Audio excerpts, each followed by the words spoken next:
السلام عليكم ورحمة الله وبركاته. أي حد فينا اتعامل مع قطة قبل كده، سواء قطة عنده في البيت أو في الشارع حتى، فأكيد لاحظ إن القطة دايما بتستجيب لما حد يقول لها بس بس. ولو قطة منزلية هتلاقيها جريت عليك فورا ووقفت قدامك. لكن يا ترى اشمعنى اللفظة دي؟ أهلا بيكم، أنا أحمد اليسري، والحلقة دي هنجاوب في السريع على ليه لما بنقول للقطة بس بس بتستجيب على طول.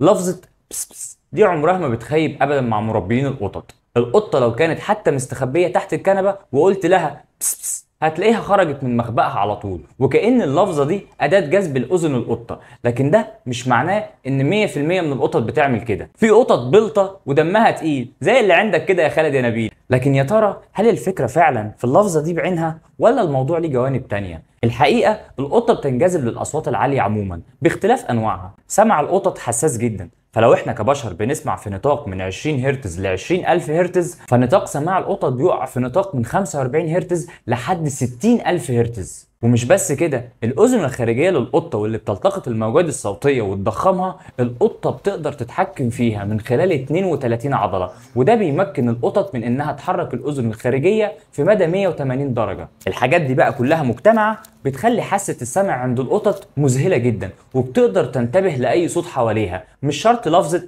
بس بس ولا حاجة.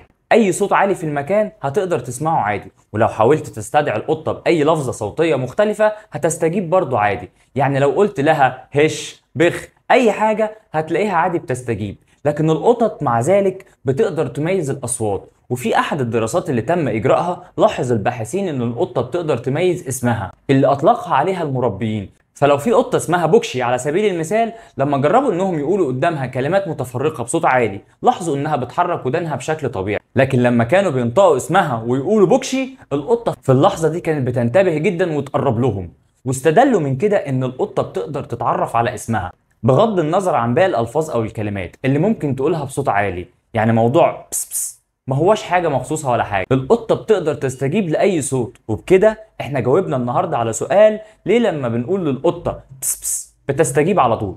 بس كده اهي سهلة اهي. مين وصل لحد هنا؟ كل اللي وصلوا انتوا اجدع ناس. اعملوا لنا بقى لايك علشان نعرف كام واحد وصل للاخر، وما تنسوش لو في سؤال يخص عالم الحيوانات قولوا لنا عليه علشان نجاوب عليه في الحلقات اللي جاية. كان معكم احمد اليسري من قناة اهي سهلة اهي. سلام.